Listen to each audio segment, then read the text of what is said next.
सृष्टि नाटक मंच पर करते हैं अभिनय हम यहाँ। सृष्टि नाटक मंच पर करते हैं अभिनय हम यहाँ। चांद सूरज तारे नभ से रोशनी करते जहाँ।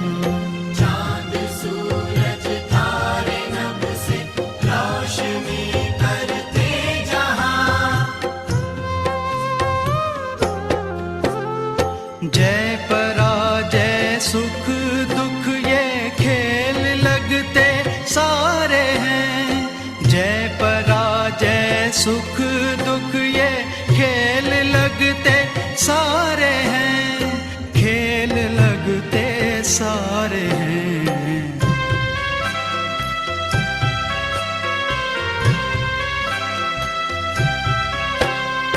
हम तो हैं एक आत्मा तन में चमकते तारे हैं।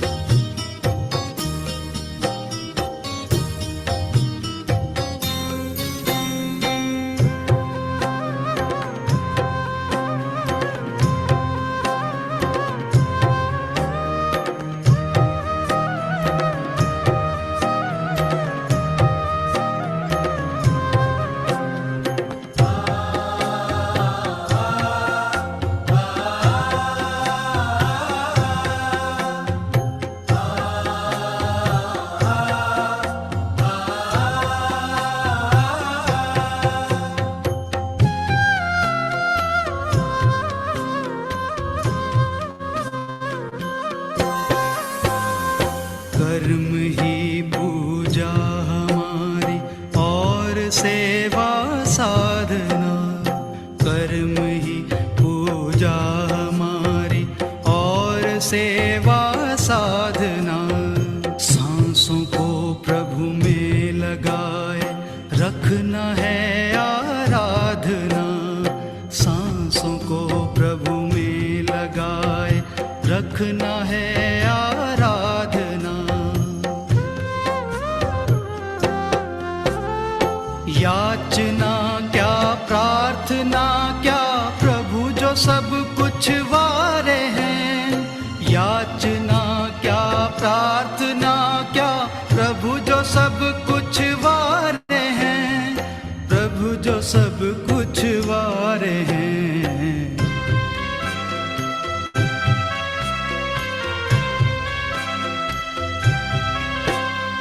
हम तो हैं एक आत्मा तन में चमकते तारे हैं।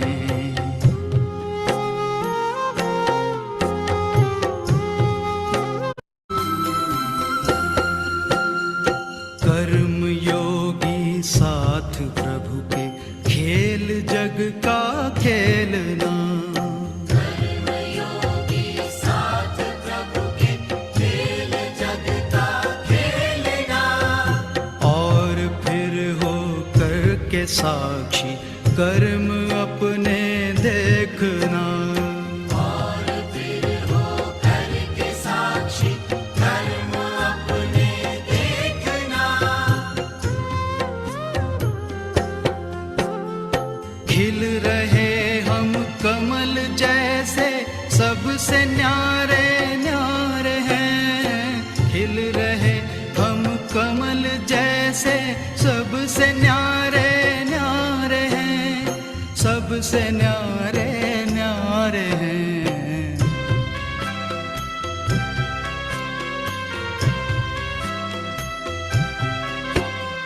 हम तो हैं एक आत्मा तन में चमकते तारे हैं।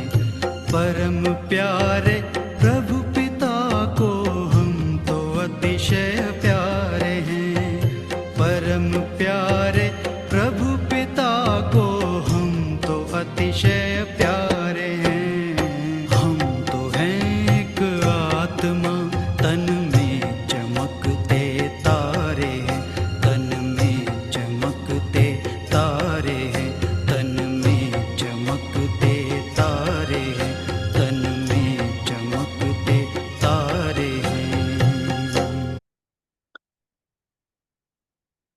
शांति।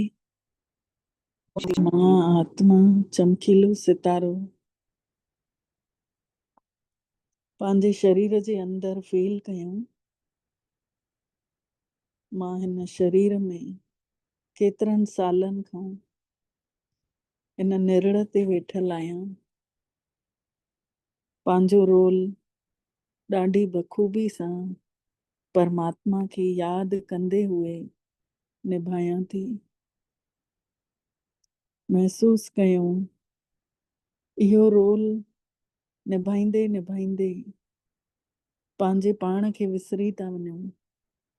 हाणे परमात्मा शिव बाबा असांजो मिठड़ो पिता असां ॿारनि खे यादि ॾिवारण आया आहिनि। त इन्ही अभ्यास खे पक्को करिणो आहे कि मां हिन शरीर में आराम सां सभिनी खां साम्हूं वारी सीट ते वेठल आहियां। पूरे शरीर खे हलाइण वारी मां आत्मा अंदरि वेही पूरे शरीर जो कंट्रोल थी कयां। हे अखियूं नथियूं ॾिसनि, मां आत्मा थी ॾिसां अखियुनि सां। हे कन नथा ॿुधनि, मां आत्मा थी ॿुधां कननि सां। पंहिंजो पाण खे महसूस कयूं शुद्ध में मां केरु। जाॻायूं पंहिंजे पाण खे, सॼो विस्तार शरीर जो समेटे करे पंहिंजे पाण खे बिंदु स्वरूप में महसूस कयूं। शांत मन सां अंदरि ई अंदरि खिचाव अनुभव कयूं। परमात्मा जी खीच मां आत्मा खे तॾहिं थी थिए जॾहिं मां हिन निराकारी स्वरूप ते आहियां। चैतन्य सूक्ष्म ऊर्जा आहियां।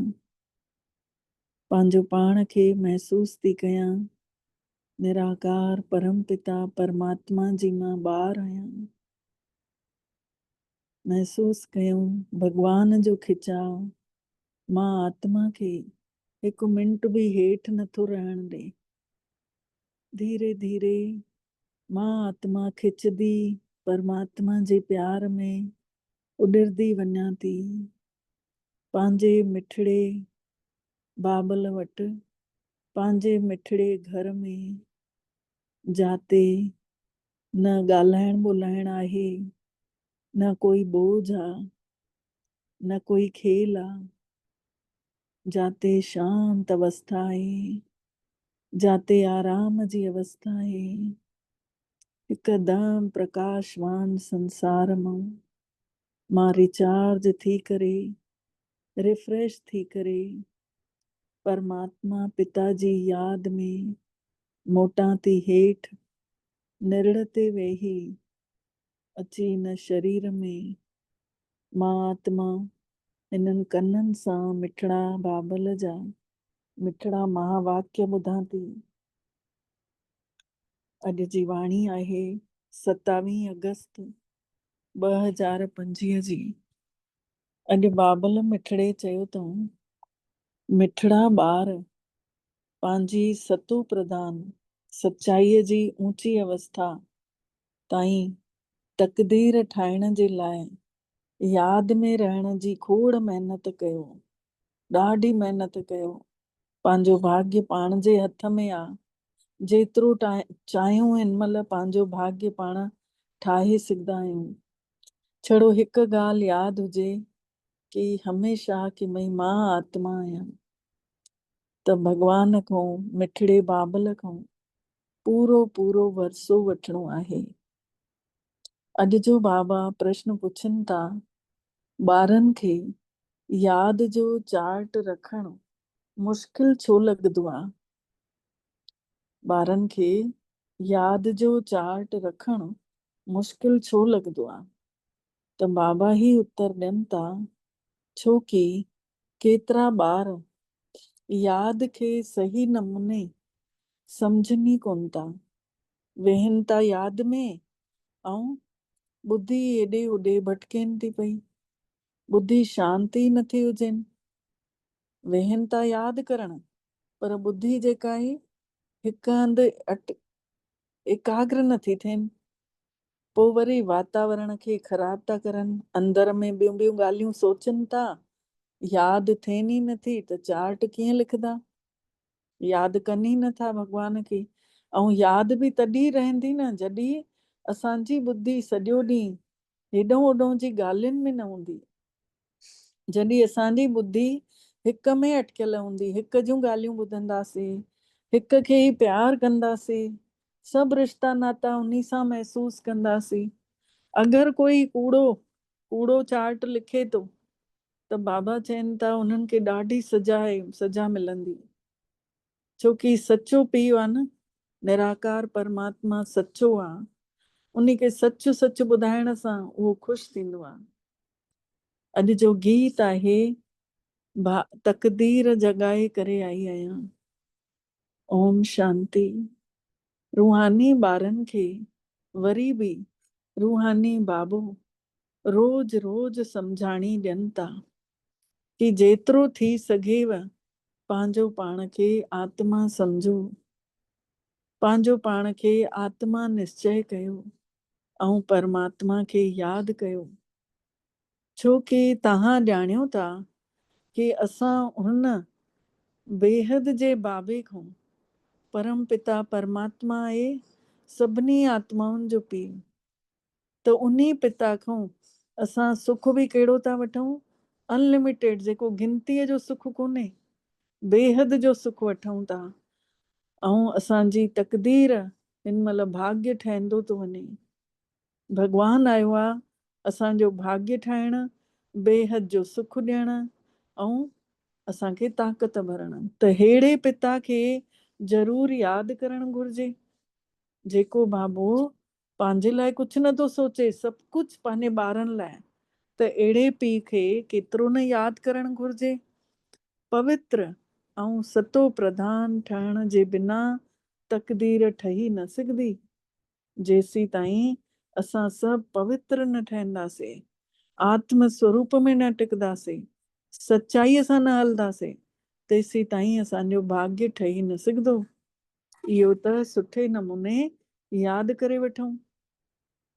मुख्य ॻाल्हि त हिकिड़ी आहे, कहिड़ी? इहा त पाण वटि लिखी छॾियो।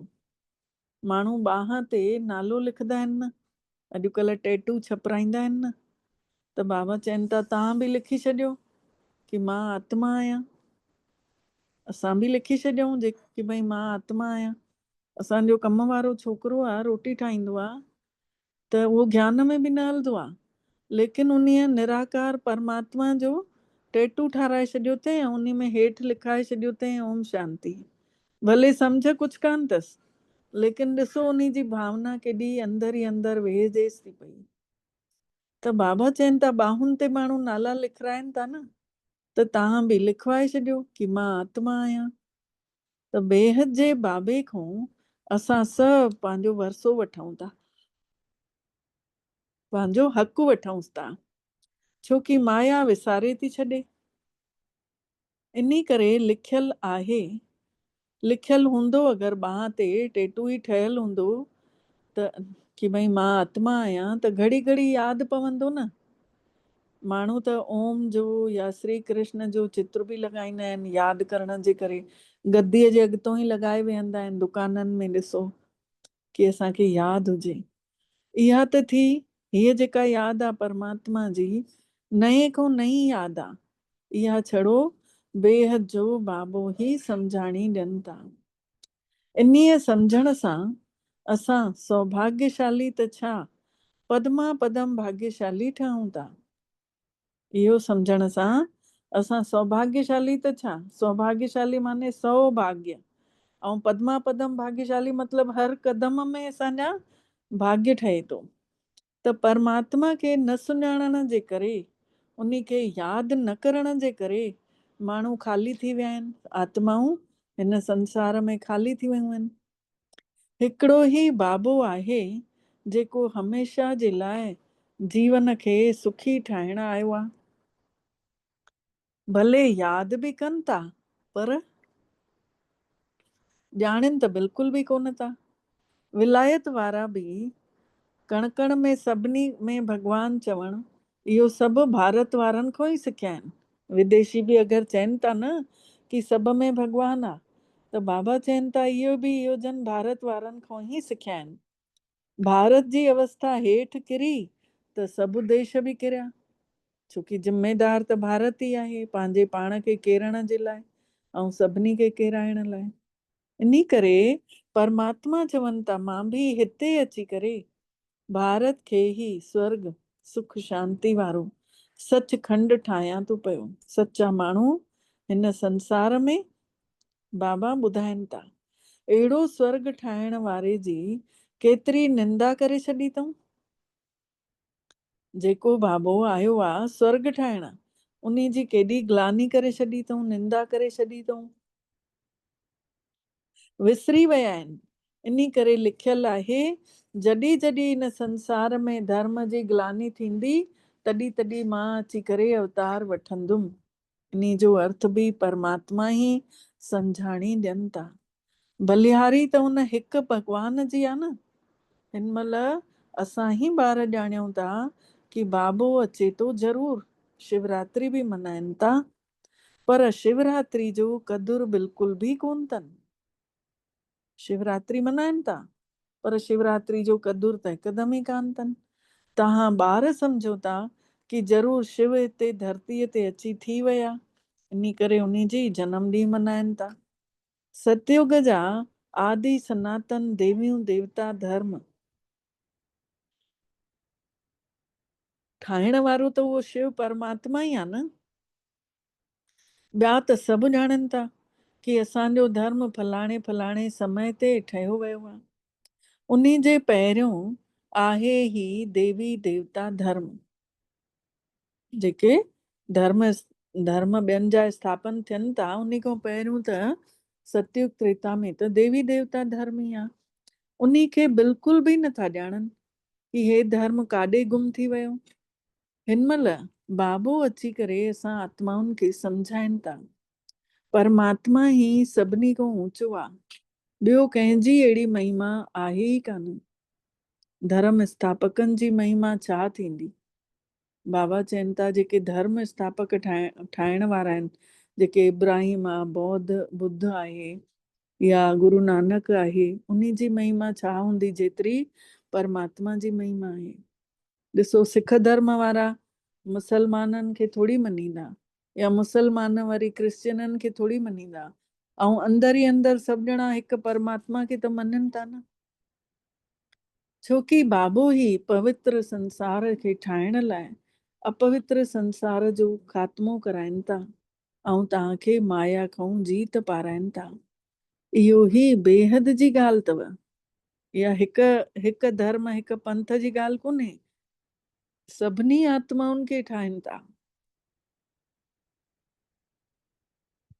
रावण जी राजाई त सॼे संसार ते आहे न, हर आत्मा जे अंदर वेठो आहे न विकार।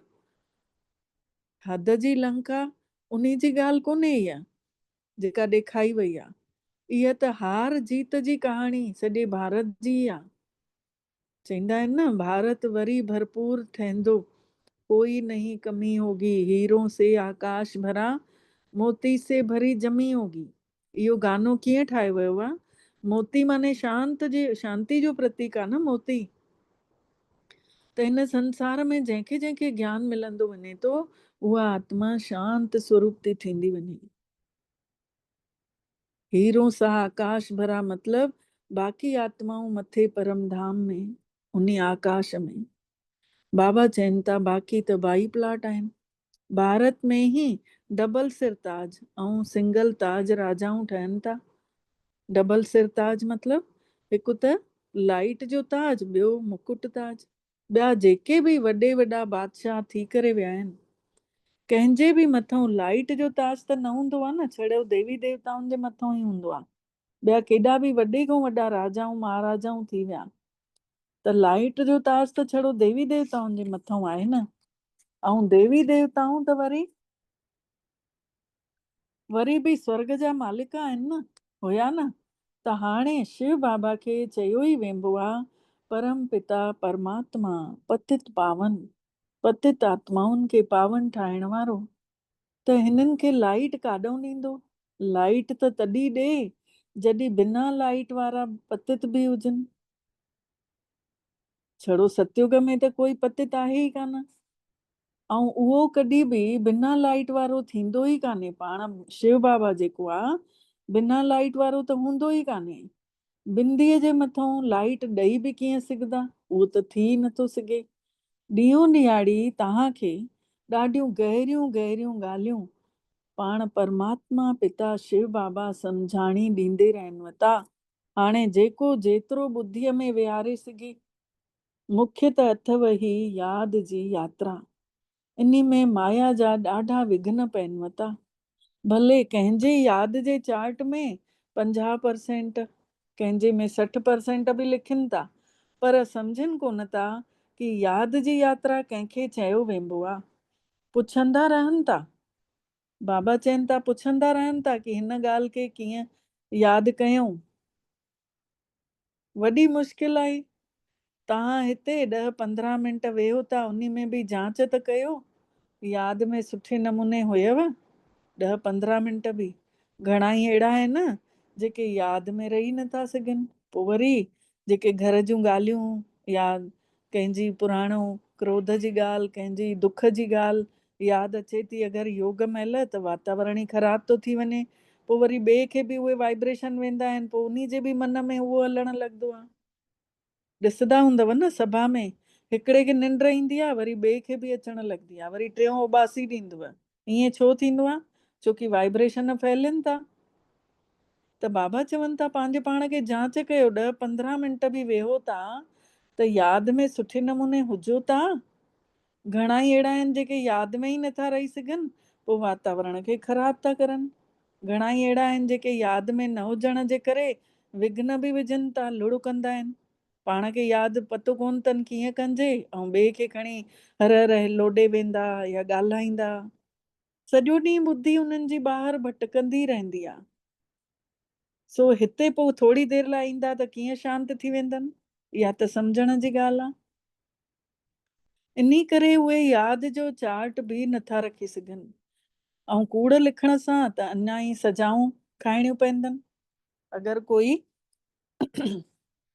कूड़ो चार्ट लिखे थो त बाबा चवनि था उन्हनि खे त अञा ई सजा खाइणी पवंदी न। पोइ सच ॿुधाइनि कोन था त ॾाढो ई ॿार जेके आहिनि भुला कंदा था रहनि।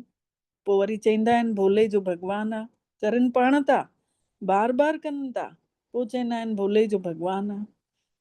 बाबा चए ऐं सच न ॿुधायोसीं त केतिरो वॾो असांजे मथां ॾोह लॻी वेंदो, केतिरो वॾो असांजे मथां कर्ज़ चढ़ी वेंदो। पोइ वरी उन जो असांखे सजा त भोगणी पवंदी न।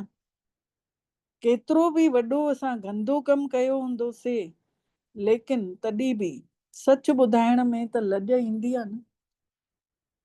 सच नथा ॿुधाए सघूं त मतिलबु असां गंदगी में फाथल आहियूं। अक्सर करे सभु ॼणा कूड़ ई ॿुधाईंदा आहिनि, छोकी कूड़ी माया, कूड़ी काया, कूड़ो सॼो संसार आहे। ये शरीर बि कूड़ो आहे, आत्मा ई छड़ो सच आहे न। त हिकदमि देह जे अभिमान में अची था वञनि। सच ॿुधाइण त सुठो ई आहे न अथारू। अञा बि सिखंदा न सच ॿुधाइण सां। हिते त सच सच सभु कुझु ॿुधाइणो आहे। ज्ञान सां गॾु गॾु यादि बि ज़रूरी आहे, छोकी यादि सां ई असांजो कल्याण थियणो आहे। गॾु गॾु असां सां गॾु जेके हूंदा उन्हनि जो बि भलो थींदो, विश्व जो कल्याण थियणो आहे। ज्ञान सम्झाइण जे लाइ ॾाढो सवलो आहे, यादि में ई महिनत आहे। बाक़ी ॿिज मां वण कीअं थो निकिरे उहो त सभिनी खे पतो थो हुजे। ॿिज मां वण कीअं थो पैदा थिए इहो त सभिनी खे थो पतो पए। बाबा ने ज्ञान ॾेई छॾे। बुद्धीअ में 84 जो चक्र आहे। ॿिज ऐं वण जो ज्ञान हूंदो न। बाबो त सच आहे, चैतन्य आहे, ज्ञान जो सागर आहे। परम पिता परमात्मा शिव बाबा सच आहे, ज्ञान जो सागर आहे। उन्ही में ज्ञान आहे सम्झाइण लाइ। इहा बिल्कुलु अनकॉमन ॻाल्हि आहे। इहा माण्हुनि जी सृष्टिअ जो हे वणु आहे, इहो बि कोई नथो ॼाणे पियो। सभु चवनि था उहो ॼाणे, उन जा कम ॼाणनि, सभु ॼणा ईअं था चवनि, पर हिन सृष्टिअ जे चकर जो सॼो समय घणो थो लॻे, इहो नथा ॼाणनि। त बाबा चवनि था जेको 5000 साल खे नथा ॼाणनि त उहे बाक़ी छा ॼाणींदा। तव्हां में बि ॾाढा घटि आहिनि अहिड़ा जेके सुठे नमूने ॼाणनि था। इन करे पोइ सेमिनार बि सॾु कंदा आहिनि। सेमिनार माने थोरा थोरा सभु जॻहनि जा माण्हू ईंदा आहिनि, पोइ मीटिंग थींदी आहे, पोइ उते ॾेखारींदा आहिनि, कमेंट्री कराए उन्हनि खे अनुभव कराईंदा आहिनि। त बाबा चवनि था पोइ उन में उन्हनि खे अनुभव थींदो आहे, पोइ पंहिंजी राय ॾींदा आहिनि।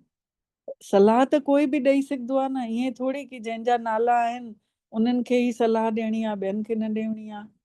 असांजो नालो कोन्हे त असां कीअं सलाह ॾियूं, ईअं हूंदो कोन्हे। बाबा जे घर में जेके बि अचनि पंहिंजे मन जी ॻाल्हि रखी सघंदा आहिनि, छोकी हर कंहिंजे अंदरि नयो नयो ज्ञान जेको आहे, बाबा खे यादि करण जो तरीक़ो हर कंहिंजो अलॻि अलॻि आहे, ऐं हर कंहिंजे अंदरि कुझु न कुझु नयो ईंदो ई आहे। ॾिसो संगीता भेण मुरली ॿुधाईंदी आहे त उन जो अलॻि तरीक़ो हूंदो आहे, कंचन भेण ॿुधाईंदी आहे उन जो अलॻि तरीक़ो हूंदो आहे, पूनम भेण ॿुधाईंदी आहे उन जो अलॻि तरीक़ो हूंदो आहे। या सभिनि जे में क्वालिटी आहे न। बाबा अहिड़ो कोई ॿार न छॾियो अथई। तव्हां सभु बि जेतिरा जुड़ियल आहियो, तव्हां सभिनी में बि हिकु न हिकु काई न काई विशेषता अथव।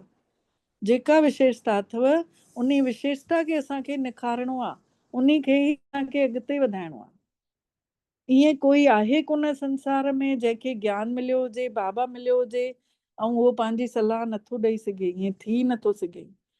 कोई बि सेवा जे लाइ कोई बि सलाह हुजेव, कोई बि एडवर्टाइज हुजेव, लिखी सघंदा आहियो। बाबा चवनि था कोई बि अचेव तव्हांखे लिखणु घुरिजेव। बाबा इन तरीक़े सां सेवाउनि खे ॾाढो वधाए सघंदा आहिनि। इहा बाबा अॼु सलाह था ॾियनि कि सभिनी खां सलाह वठो, ईअं सेवा ॾाढी वधी सघंदी अथव। कोई बि राय ॾेई सघंदो आहे।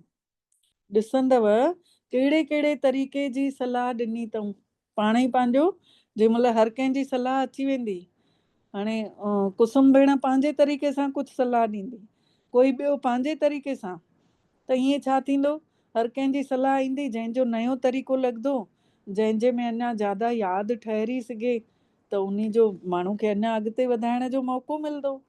बाबा त चवंदा रहनि था कि कहिड़े बि तरीक़े सां हिन भारत जो, पूरे विश्व जो कल्याण करिणो आहे न।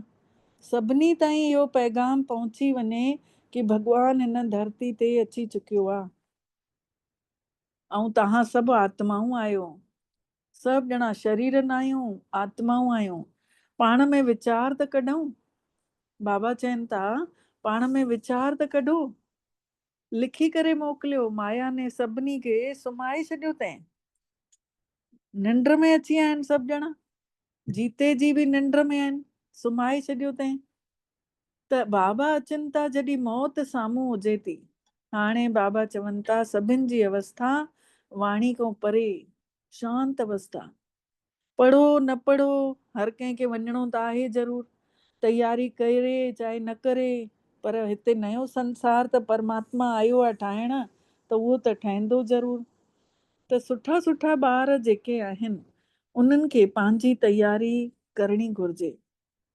सुदामे जो बि मिसाल चयो वियो आहे न, चांवरनि जी मुठ खणी आयो त उन खे केॾा महल मिलियसि। हाणे ॿार चवनि था बाबा असांखे बि त महल मिलणु घुरिजनि। ॿार चवनि था त आहिनि ई उन्हनि जा, उन्हनि वटि चांवरनि जी मुठी, त छा कंदा। जेके ग़रीब हूंदा उन्हनि वीचारनि वटि जेतिरो हूंदो उन जो बि त भॻवानु भावना जो भाड़ो ॾींदो न। कोई 1 रुपयो चढ़ाईंदो, उन जी बि भावना आहे। कोई 100 रुपयो चढ़ाईंदो, उन जी बि आहे। कोई 1000 चढ़ाईंदो, उन जी आहे। कोई 10,000 चढ़ाईंदो, उन जी बि ओतिरी आहे। त बाबा ने मिसाल ॿुधायो अथई मम्मा जो। मम्मा त ग़रीब हुई, चांवरनि जी मुठ बि न खणी अची सघंदी हुई, पर केतिरो ऊंचो पद पाए वरितई। हितड़े पैसनि जी ॻाल्हि कोन्हे, हिते आहे यादि में रहणु, पाण जहिड़ो ठाहिणु। बाबा खे, बाबा जी त कोई फीस बि कान्हे। सम्झनि था कि असां वटि पैसा पिया आहिनि त छो न असां यज्ञ में स्वाहा करे छॾियूं।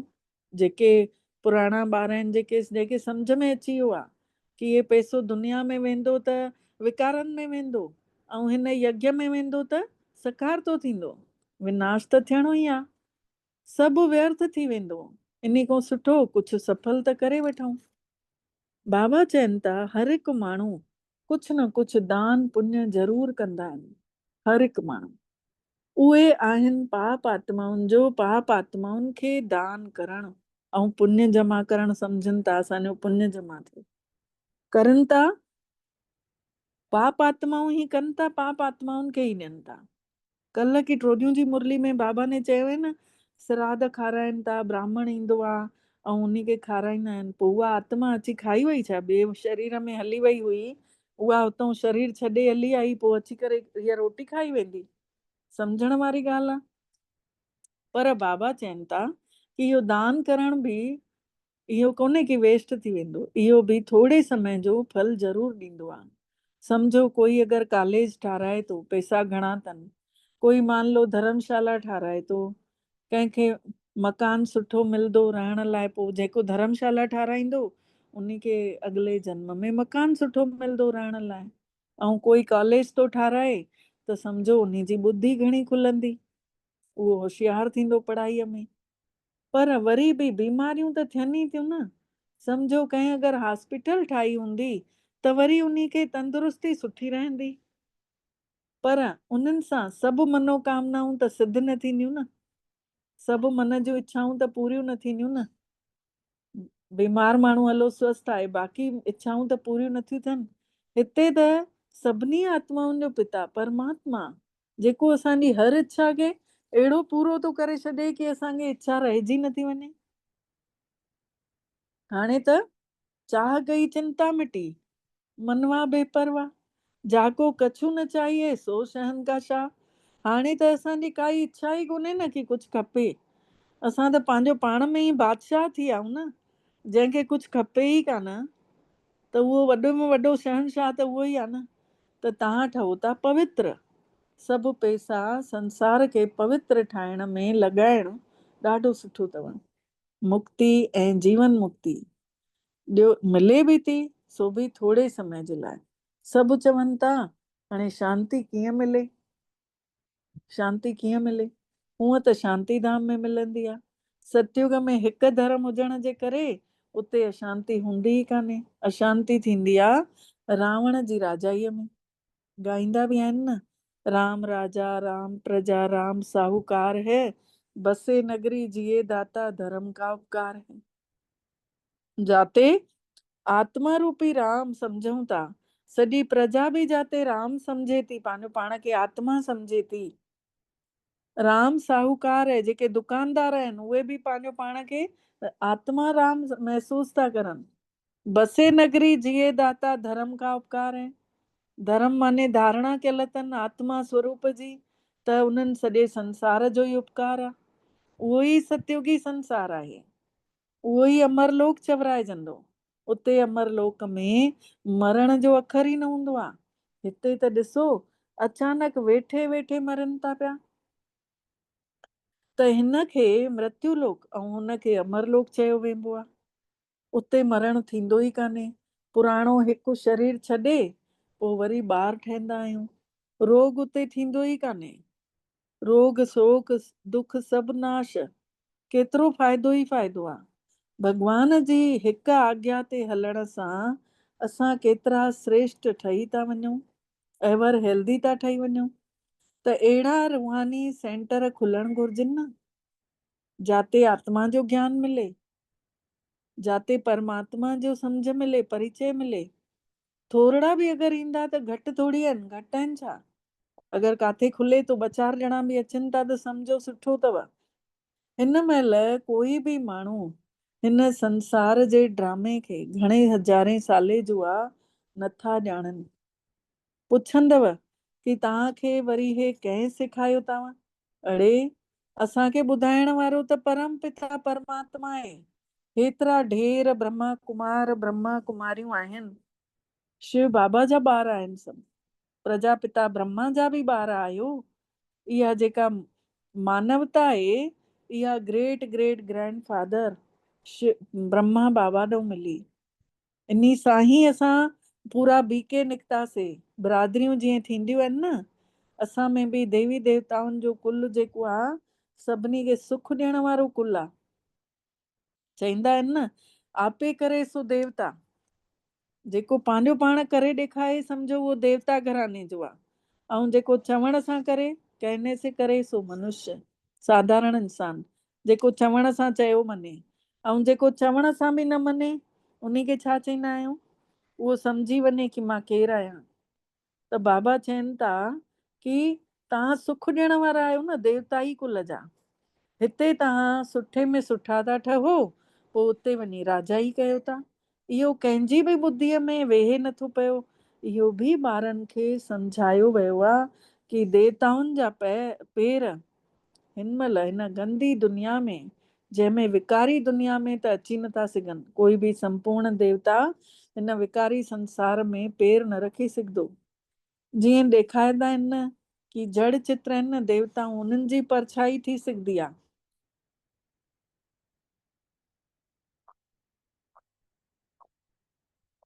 पर जेके चैतन्य आहिनि, जेके असां सभु आहियूं, असां जेके अञा संपूर्ण न ठहिया आहियूं, इन करे हिन संसार में आहियूं। जंहिं ॾींहुं संपूर्ण ठही वेंदासीं, हिन संसार खे छॾे ॾींदासीं, शरीर खे छॾे ॾींदासीं। त बाबा सम्झाणी ॾियनि था, ॿार हिकिड़े जी ही यादि में हुजो, कोई बि पाप कर्म न कयो, सेवा जा तरीक़ा कढंदा रहो। ॿार चवनि था, बाबा असां त लक्ष्मी नारायण जहिड़ा ठहंदासीं। बाबा चवनि था, तव्हांजे मुख में गुलाब, लेकिन इन्ही जे लाइ महिनत बि त करणी पवंदव, ऊचो पद बि पाइणो अथव। त पाण जहिड़ो ठाहिण जी सेवा कयो। बाबा चवनि था, ऊचो पद पाइणो अथव त पाण जहिड़ो ठाहिण जी सेवा कयो। तव्हां हिकिड़ो ॾींहुं ॾिसंदव, हिकु हिकु पंडो पाण सां गॾु 100-200 बि वठी ईंदा। हाणे ई वठी ईंदा आहिनि न, मधुबन में पार्टियूं वठी ईंदा आहिनि न, कंहिंसां 100 माण्हू ईंदा आहिनि, कंहिंसां 300, कंहिंसां 200। बाबा चवनि था, अहिड़ा बि वठी ईंदव। अॻिते हली तव्हां ॾिसंदव, पहिरियों सां थोरे ई कुझु चई सघंदा आहियूं। हाणे हीअ कॾहिं जी मुरली आहे? साकार बाबा जी मुरली आहे। हिन महिल ताईं ॿार वठी बि वञनि था मधुबन ॿारनि खे। त बाबा तॾहिं बि चवनि था, पहिरियों ई थोरे ई कुझु चई सघंदो आहियां, जेको हूंदो रहंदो, जेको ॾिसंदा रहंदव। हे संसार जो जेको ड्रामो आहे, इहो अनलिमिटेड आहे, इहो हलंदो रहंदो, इहो कॾहिं बि ख़तमु न थियणो आहे। तव्हांजो सभिनी खां मेन पार्ट अथव परमात्मा सां गॾु। जेको तव्हां यादि में हुजो था, इहा तव्हांजी सची कमाई। इहो तव्हांजो रोल जेको आहे सभिनी खां बेस्ट रोल अथव। तव्हां हिन पुराणे संसार खे नयो ठाहियो था। ऐं हे जेको युग अथव, पुरुषोत्तम युग अथव, सभिनी ॿारनि में उत्तम। हिन महिल तव्हां सुखनि जे संसार जा मालिक ठहो था। उते दुख जो नालो निशान बि न हूंदव। हिन महिल असां महिनत कयूं था परमात्मा खे यादि करण जी, त उते त दुख जो नालो निशान ई न हूंदो। बाबा आहे ई दुख हरता सुख करता, दुख खे हरण वारो, सुख ॾियण वारो। चवंदा आहिनि न, हर हर महादेव, हरण वारो, हरी करे देवन जो देव महादेव, कालनि जो काल महाकाल। परमात्मा खे चयो वियो आहे कि सुख ॾियण वारो, दुखनि खां अची असां ॿारनि खे छॾाए थो। भारत में रहण वारा वरी सम्झनि था एतिरो धन आहे, वॾा वॾा महल आहिनि, बिजलियूं आहिनि, बसि इहो ई स्वर्ग आहे। इहे सभु अथव माया जो ॾेखारियो। सुख जे लाइ केॾा साधन इकट्ठा था कयो, वॾा वॾा महल मकान ठाहियो था, पोइ मौत ॾिसो कीअं अचानक थी वञे। उते त मरण जो भउ ई कान अथव। हिते त ॾिसो अचानक वेठे वेठे गुज़ारे था वञनि, पोइ केतिरो दुखी था थियनि। पोइ उन जी मज़ा उन ते वञी करे समाधि ते वञी ॻोढ़ा वाहिनि था। हर हिक जी पंहिंजो पंहिंजो रस्म रिवाज आहे न, अलॻि अलॻि सभिनि जी ॿुधी कम थी करे। पर सतयुग में अहिड़ियूं ॻाल्हियूं हूंदियूं ई कान्हनि। उते त आत्मा हिकु शरीर छॾे ॿियो वठे थी। त तव्हां केतिरो सुखनि में वञो था, उन जे लाइ केतिरी महिनत करणु घुर्जेव। कदम कदम ते भॻवान जी मत वठणी घुर्जेव, परमात्मा जी ॿुधी वठणु घुर्जेव। गुरु जी या कोई के चवंदा आहिनि भाई पंहिंजे पति जी मत वठनि था, त उहे त पंहिंजी मत सां हलणु चवरायो न, उहो भॻवान जी मत त न चई। चवंदा आहिनि न पति परमेश्वर अथई भाई उन्ही जो चयो मन। उहो त परमात्मा जी मत थोरी थी, उहा त पंहिंजी मत थी। आसुरी मत असांखे छा इहो कमु सुठो सुख ॾींदी, इहा त आसुरी मत थी न, माण्हुनि जी मत। उहा त अञा ई ढकेलंदी न विकारनि में। हाणे तव्हां आत्माउनि खे मत मिलेव थी ईश्वर जी मत, परम पिता परमात्मा जी मत थी मिलेव। ऊचे खां ऊचो इन करे उन खे चयो वियो आहे श्रीमत भगवानु वाच। गीता में लिखियल आहे न महत्तम में, शिव भगवानु वाच। हाणे शिव परमात्मा पिता पाण भगवान तो चए, उन्ही जे मुख जा उचारियल हे महावाक्य आहिनि कि तव्हां ॿार मुंहिंजी आज्ञा ते सॼे संसार खे स्वर्ग ठाहिण वारा आहियो, ऐं तव्हां ई ॿार स्वर्ग जा मालिक ठही वेंदव। इन करे तव्हांखे हर कदम में परमात्मा जी आज्ञा वठणी अथव। पर कंहिंजे भाग में कोन्हे त उहो भगवान जी आज्ञा ते हले ई कोन थो। बाबा मिठड़े ने सम्झाणी ॾिनी अथई, कंहिंखे कुछ बि पंहिंजो केतिरो बि अकुल हुजे, सलाह त बाबा खे मोकिले ॾे। बाबा ॼाणनि था केरु केरु सलाह ॾियण जे लाइक़ु आहिनि। नया नया ॿार निकिरंदे रहनि था। बाबा ॼाणनि था न कि कहिड़ा कहिड़ा सुठा सुठा ॿार आहिनि। दुकानदारनि खे बि पंहिंजी सलाह कढी ॿुधाइणु घुरिजे। अहिड़ा तरीक़ा ॻोल्हणु घुरिजनि जंहिंसां भॻवान जो परिचय सभिनी ताईं पहुची वञे। दुकान में बि सभिनी खे यादि कंदा, सभिनी खे यादि कराईंदा रहो। जेके बि दुकानदार आहिनि उन्हनि खे बि यादि कराईंदा रहो कि भारत में जॾहिं सतयुग हुयो त हिकिड़ो ई धर्म हुयो। इन में नाराज़ थियण जी त ॻाल्हि ई कोन्हे, सभिनि जो पीउ हिकु ई आहे। बाबा चवनि था मांखे यादि कयो त तव्हांजा जन्मनि जन्मनि जा पाप कटिजी वेंदव ऐं तव्हां सुख शांतीअ जी दुनिया जा मालिक ठही वेंदव। अच्छा, मिठड़े मिठड़े सिकी लधे ॿारनि प्रति माउ पीउ जो यादि प्यार ऐं गुड मॉर्निंग। रूहानी बाबल जी रूहानी ॿारनि खे नमस्ते। ऐं असां रूहानी ॿारनि जी बि रूहानी मिठड़े बाबल खे दिलि जो यादि प्यार गुड मॉर्निंग ऐं नमस्ते मिठड़ा बाबल नमस्ते। शुक्राना बाबल तव्हांजा बारंबार दिलि सां शुक्राना जे तव्हां असांखे पंहिंजो कयो ऐं असां सभिनि जो पदमा पदम भाग्य जाॻायो। सार आहे पहिरियों पॉइंट, परमात्मा जी आज्ञा ते हली करे सॼे संसार खे स्वर्ग ठाहिण जी सेवा करणी आहे।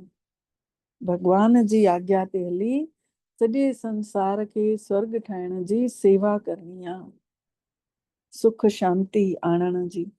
घणनि खे पाण जहिड़ो ठाहे रहणो आहे ऐं आसुरी मत मतिलबु जेका माण्हुनि जी मत आहे उन्हनि सां पंहिंजो पाण खे संभाले हलाइणो आहे। उन्हनि जे चए ते न हलिणो आहे, असांखे भॻवान जे चए ते हलिणो आहे। जेका हिकिड़ी न राणी हूंदी, 7 राणी हूंदी हुअसि, राजा खे कहाणी ॿुधी हूंदव। नंढी नंढी राणी चवंदी हुअसि मां त भॻवान जो थी खावां, बाक़ी 6 ई चवंदी हुअसि कि भई असां त तुंहिंजो था खाऊं। त उन में राजा होश में ख़ुशि हुयो, आख़िर 7 खे पंहिंजे राजमहल मां कढी छॾियईं, चई वञ तूं खाई थी भॻवान जो त वञ ॾिसां तो कीअं तूं खारावई। ऐं आख़िरी में वञी उहा ई महाराणी ठहे थी ॿिए राज्य में, ॿियो राजा उन खे महाराणी थो ठाहे छॾेसि। त भॻवान जे मथां भॻवान जी महिमा करणु, उन जी आज्ञा ते हलण सां असांखे हर जॻह ते सफलता ई सफलता मिले थी। ॿियो पॉइंट आहे यादि जी महिनत सां आत्मा खे सचाईअ जी ऊची अवस्था ताईं पहुचाइणो आहे कि आत्मा में थोड़ी बि मैल न हुजे। सुदामे वांगुरु चांवरनि जी मुठ बि सफल करणी आहे, ॾेवणो आहे। पंहिंजो सभु कुझु सफल करे सभु कामनाऊं सिद्ध करणियूं आहिनि। हाणे असांखे इच्छाऊं आहिनि छा? जेके बि इच्छाऊं आहिनि उहे बि शुद्ध इच्छाऊं आहिनि कि फलाणे खे ज्ञान मिले, या हे ॾिस फरिश्तो थो लॻे। ॻाल्हाइण जी भाषा मटिजी वई आहे। कंहिंखे ॾिसी करे चऊं था वाह तूं त पूरी परी थी लॻे, या वाह फरिश्तो आयो आहे, या भेनरुनि खे ॾिसूं था त चऊं था ब्राह्मण परिवार आहे। भाषा ई मटिजी वई आहे न। हाणे अविनाशी इच्छाऊं थी वियूं आहिनि कि मां सां भाई हीअं मां सुठो योग करे सघां, पावरफुल ताक़त भरे सघां, सभिनी खे बांटे सघां। त बाबा चवनि था इहा शुद्ध इच्छा रखो, पंहिंजो तन मन धन जन सभु कुझु सफल करे पंहिंजूं कामनाऊं सिद्ध कयो। चवंदा आहिनि न सिद्ध मिलंदी आहे, विधि जंहिंसां सिद्धि मिलंदी आहे। जेको विधि विधान सां हलंदो उन खे ई सिद्धि मिलंदी। हिन महिल भॻवान जी आज्ञा ते हलंदासीं, सिद्धि स्वरूप ठही वेंदासीं, असां ई विघ्न विनाशक ठही वेंदासीं। असांखे गणेश रखण जी ज़रूरत ई कान्हे, पाण ई घणनि गुणनि जा ईश चवराइजंदासीं। वरदान आहे अॼु जो महसूस कयूं था। बाबल मिठड़ो फ़रिश्ते स्वरूप में शिव बाबा सां गॾु हिन धरती ते अचनि था। असां सभिनी जे हिन लौकिक सेवा स्थान खे मंदिर ठाहिण महसूस कयूं। पाण बाबा अची असांजी अखियुनि जे अॻितों बीठा आहिनि, मथे ते हथ रखनि था, निरड़ ते तिलक लॻाइनि था ऐं अमर भव जो वरदान था ॾियनि। आत्मा अजर अमर अविनाशी महसूस कंदी पंहिंजे परम पिता परमात्मा जे अविनाशी निराकार स्वरूप ते टिकियल हुजे। ऐं वरदान वठूं था बाबा खां, हिकु बाबा ॿियो न कोई। इन्हीअ दृढ़ता सां संकल्प करे अविनाशी अमर ठही वञो। जेके ॿार दृढ़ता सां संकल्प कंदा आहिनि कि मुंहिंजो त हिकु बाबा ॿियो कोई कान्हे, उन्हनि जी स्थिति पंहिंजो पाण हमेशा एकरस थी वेंदी आहे। हर हर ॿुधी हेॾे होॾे न भटकदी अथनि। इन्हीअ दृढ़ संकल्प सां सभिनी संबंधनि जी अविनाशी तार जुड़ी वेंदी अथनि। अहिड़ी तार जोड़ींदो आहे भॻवान कि उहा तार टुटी न सघंदी। तोड़ न टूटे छोड़ न छूटे ऐसी माधो खींच तनी मुंह लालन स्यों प्रीत बनी। प्रीत अहिड़ी जुड़ी वेंदी परमात्मा सां कि भई कोई छॾाइण चाहे न छॾाए सघंदो, कोई तोड़ण चाहे न तोड़े सघंदो। बाबा में अहिड़ो रस अची वेंदो, अविनाशी तार जुटिजी वेंदी। उन्ही खे हमेशा अविनाशी भव जो अमर भव जो वरदान मिली वेंदो। दृढ़ संकल्प करण सां पुरुषार्थ में बि विशेष रूप सां लिफ्ट मिली वेंदी। जंहिंजो हिकु बाबे सां सभु संबंध आहिनि उन्हनि खे सभु प्राप्तियूं पंहिंजो पाण सवलियूं मिली वेंदियूं। स्लोगन आहे सोचण ऐं ॻाल्हाइण ऐं करण टई हिकु जहिड़ो ठाहियूं तॾहिं चवंदासीं सभिनी खां उत्तम पुरुषार्थी। सोचण ॻाल्हाइण ऐं करण टई हिकु हुजे। मन में ईअं न कुझु ॿियो आहे, साम्हूं कुझु ॿियो था ॻाल्हायूं, न बाबा चवनि था हिकु ई। मन में जेको आहे उहो ई मुख ते, उहो ई कर्मनि में, तॾहिं सर्वोत्तम पुरुषार्थी चवराईंदासीं। अव्यक्त इशारे जो पॉइंट आहे सहज योगी ठहिणो अथव त परमात्मा जे प्यार जा अनुभवी ठहो। जंहिं महिल जंहिं संबंध जी ज़रूरत हुजेव उन्ही संबंध सां भॻवान खे पंहिंजो ठाहे वठो। दिलि सां चओ मुंहिंजो बाबा ऐं बाबा चए मुंहिंजा ॿार।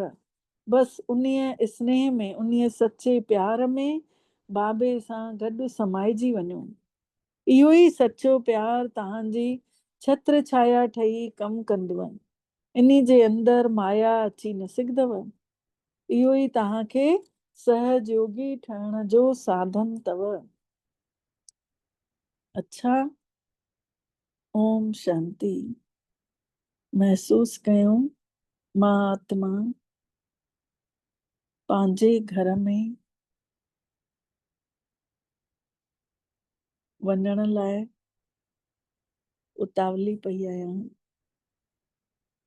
निरड़ तां निकिरी सिधो तेजी सां पहुचूं था उन निराकारी संसार में, उन परम धाम में जाते कोई बि ॻाल्हाइण कोन्हे, जाते कोई खेल कोन्हे, जाते कोई वीचार कोन्हनि, छड़ो बाबा जो स्वरूप ऐं असां सभु आत्माऊं स्वरूप, निराकारी स्वरूप पंहिंजो पाण खे ॾिसूं।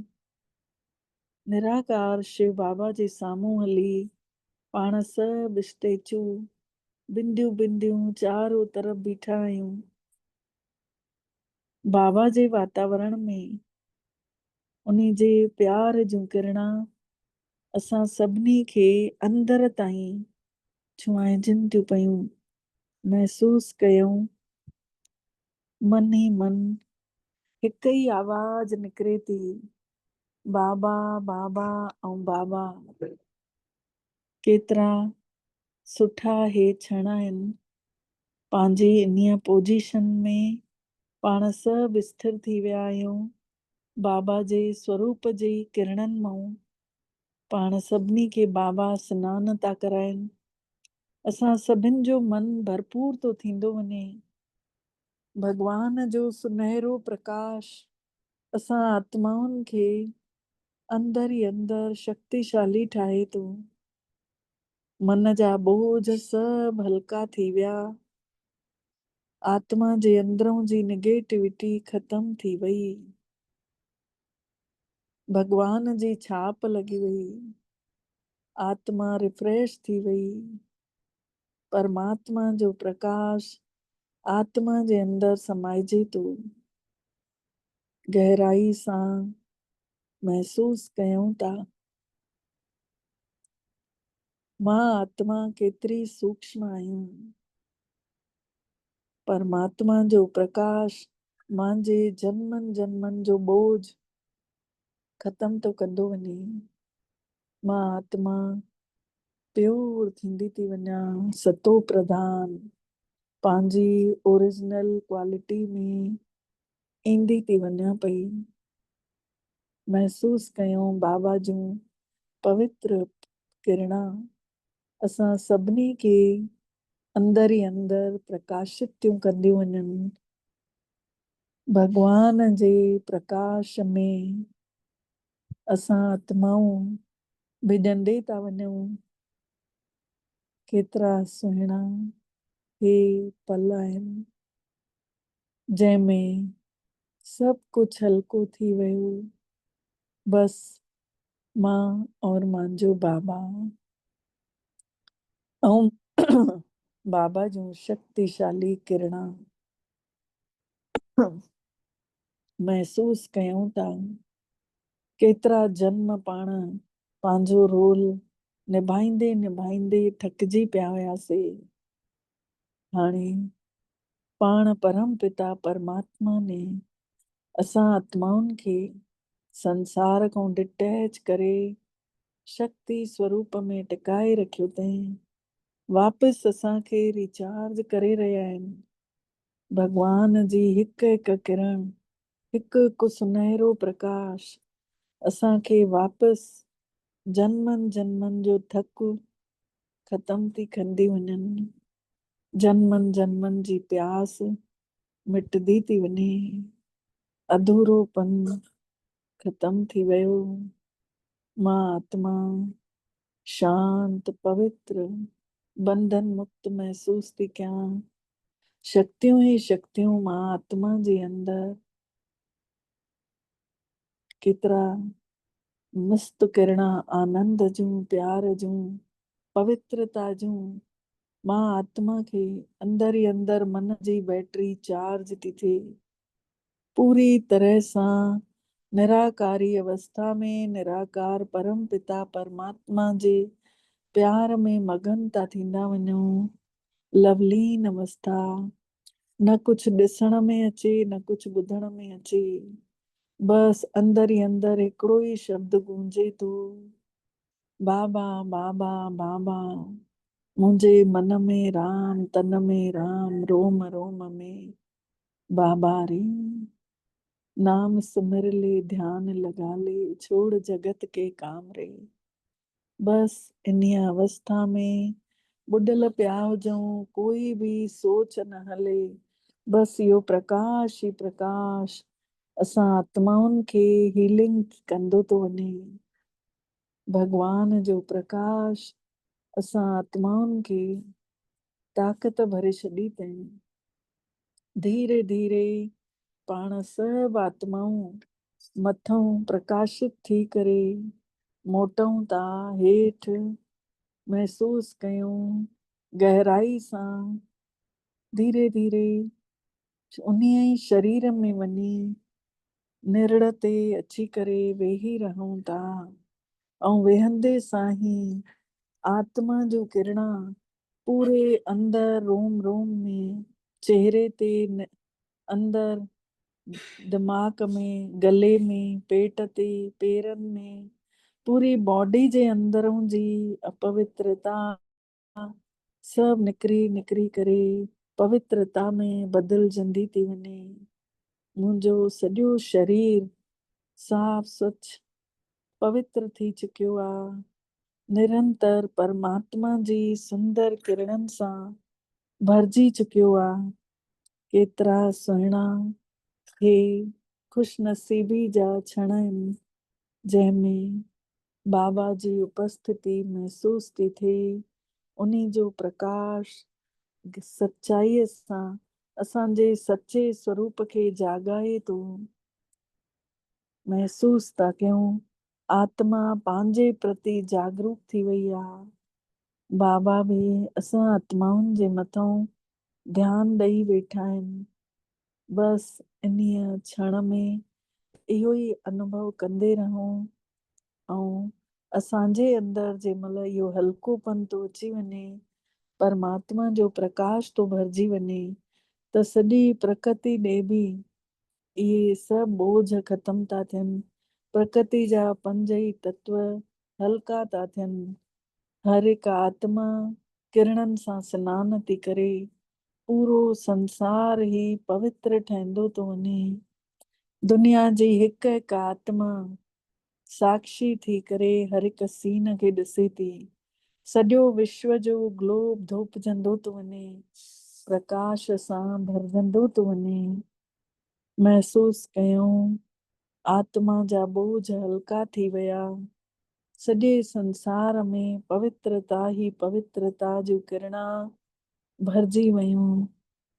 सच्चाईअ सां प्रकाश चारो तरफ़ फैलजंदो थो वञे। सभिनी जे सचे स्वरूप खे जाॻाए थो। भगवान जूं अद्भुत किरणा जादुई असर थियूं करनि। मां आत्मा विश्व परिवर्तक आत्मा आहियां, शक्तिशाली आत्मा आहियां, अनंत शक्तियुनि सां भरियल आहियां।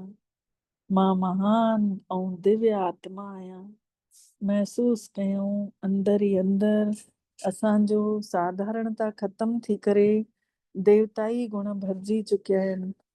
मां करोड़नि में कोई में बि कोई हिकदमि प्योर बाबा जहिड़ी निर्भय आत्मा आहियूं। महसूस कयूं मां निराकारी स्वरूप में अनुभव थी कयां पंहिंजो पाण खे।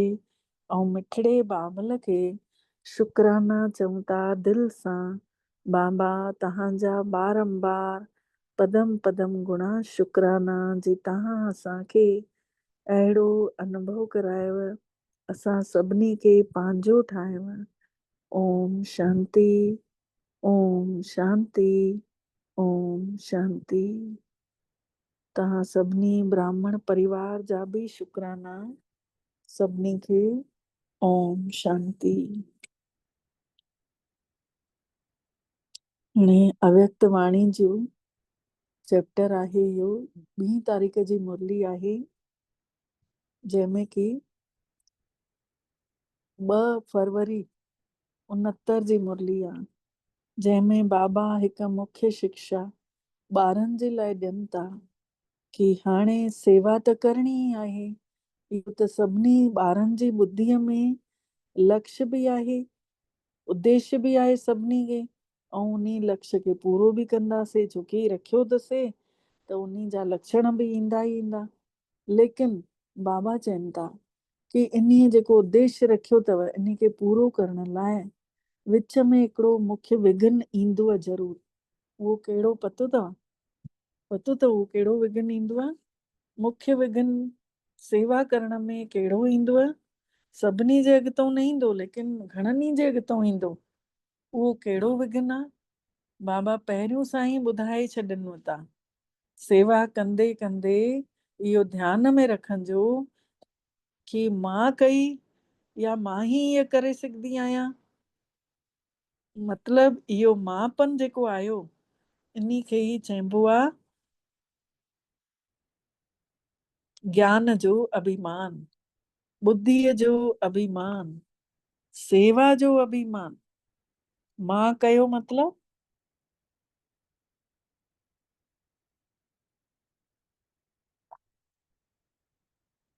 पंहिंजे मथां ज्ञान जो अभिमान आयो, बुद्धीअ जो अभिमान आयो कि मुंहिंजी बुद्धि एतिरी तीक्ष्ण आहे, विशाल आहे कि मां हीअ सेवा करे सघियमि, सेवा जो अभिमान आयो।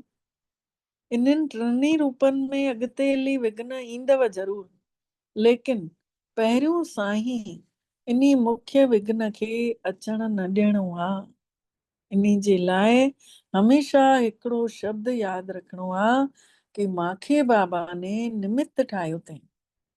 निमित्त, निमित्त ठहण सां ई निराकारी, निरंकारी ऐं नम्र चित्त, निसंकल्प अवस्था, चार शयूं अगरि निमित्त सम्झूं था त कॾहिं अहंकार बि न ईंदो, नम्रता ईंदी वेंदी, निराकारी अवस्था में रही सघंदासीं ऐं काई सोच ई न हलंदी।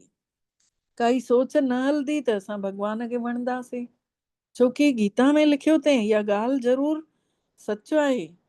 जेका गीता में शास्त्रनि में माण्हुनि लिखियो अथऊं इहा ई संगम युग जी ॻाल्हि कि जेको कोई बि कुझु बि न सोचींदो आहे भगत, उहो मूंखे ॾाढो वणंदो आहे। त निसंकल्प अवस्था मतलब काई सोच ई कान्हे, त उहो भॻवान खे वणणु लॻंदो। जंहिं महिल निमित्त ठहूं था त चार शयूं असांखे धारणा पंहिंजो पाण थींदी, निराकारी अवस्था, निरंकारी अवस्था, नम्र चित्त अवस्था ऐं निसंकल्प अवस्था। अगरि असां मां चयोसीं, मां अची वियो त पोइ छा थींदो पतो अथव? छा थींदो? जीअं निमित्त ठहण सां निराकारी, निरंकारी, निसंकल्प स्थिति थिए थी, उअं ई मां अची वञण सां मगरूरी, मुरझाइस, मायूसी अची वेंदी। ॾिसो बाबा ने कीअं न सां राशिफल मिलाए करे, न निमित्त सां निराकारी, निरंकारी, निसंकल्प स्थिति, ऐं मां सां मगरूरी, मुरझाई, मायूसी। हाणे इहो त पक्को यादि थी वेंदव इहा वाणी। पोइ उन जी रिजल्ट छा थींदी? बाबा पुछनि था, जेको मां करे थो उन जी रिजल्ट छा थींदी? जेको निमित्त करे थो उन जी रिजल्ट छा थींदी? आख़िरीअ में उन जी रिजल्ट इहा ई थींदी कि हलंदे हलंदे जीते जी मरी वञनि था। जीअरा बि आहिनि पर आत्म स्वरूप में आहिनि त उन्हनि खे कोई फ़र्क़ु ई न पवंदो, मुअल ॾियणु, उहा सम्झो जीत थी वई। इन करे इहा मुख्य शिक्षा हमेशह गॾु रखंजो कि भई मां निमित्त आहियां, निमित्त आहियां त मां निर्माण आहियां, निर्माण आहियां त मां निरंकारी आहियां, निरंकारी आहियां त निराकारी आहियां, ईअं निरसंकल्प आहियां। निमित्त ठहण सां कोई बि अहंकार पैदा ई न थींदो आहे। निमित्त ठहंदव त कोई अहंकार पैदा ई न थींदो आहे, न त अगरि मांपन अची वियव पोइ त ॿिए चकर में फासी वेंदव। इन करे व्यर्थ जे चकरनि सां बचण जे लाइ स्व जो दर्शन कंदा रहो, स्व दर्शन खे यादि रखो कि मां केरु आहियां, मां कहिड़ी आत्मा आहियां। स्व खे ॾिसो, मां आत्मा निराकारी स्वरूप में त आहियां, पर कहिड़ी आहियां? पूर्वज आहियां कि देवताई चोले वारी आहियां, कुझु बि, मां सुदर्शन चक्रधारी आहियां, मां निमित्त आहियां, ईअं बाबा चयो अथई यादि रखिजो। छोकी जीअं जीअं महारथी ठहंदासीं उहे ई माया बि महारथी रूप में अची वेंदी। मतलब जेॾो जेॾो यादि करे अॻिते वेंदासीं न, कोई इहो न सोचे कि अॼु त मुंहिंजो अमृत वेलो 3 बजे खां थियो, उन खां पोइ मां मस्तु बढ़िया मुरली बि ॿुधण वियमि, घर में बि यादि कयो आहे, अॼु मुंहिंजो ॾींहुं ॾाढो बढ़िया वेंदो। न, उन सां उहो जेतिरो पहलवान थी करे वेठो ओतिरो ई उनखे माया बि महारथी रूप में अची वेंदसि। जीअं ब्रह्मा बाबा ने साकारी रूप में आख़िरीअ ताईं कर्म करे ॾेखारियईं न, छा कर्म करे ॾेखारियईं ॿुधायो? बाबा पुछनि था, यादि अथव न? छा कर्म करे ॾेखारे, शिक्षाऊं छा ॾिनई? इहे ई न कि निरंकारिता ऐं निर्माण चित्र थी करे हिक ॿिए सां ॾाढो प्यार सां हलणो आहे। हिकु त माताउनि जो संगठन ठाहिणो आहे, जंहिंमें माताउनि जो गुट हुजे। जीअं कुमारनि जो ट्रेनिंग क्लास करायो अथव न, उअं ई माताऊं जेके मददगार ठही सघंदियूं आहिनि, उन्हनि खे मधुबन जे संगठन में रखिजो।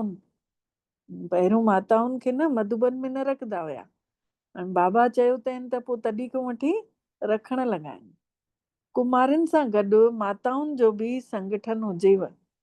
संगठन जे महिल पोइ वरी अचिणो पवंदव। जंहिं महिल सॾु कंदा मधुबन निवासी त पोइ पाण खे अचिणो पवंदो उते सेवा जे लाइ, ऐं निमित ठही करे सेवा करणी आहे। ठीकु आहे न? छा? ओम शांति। हाणे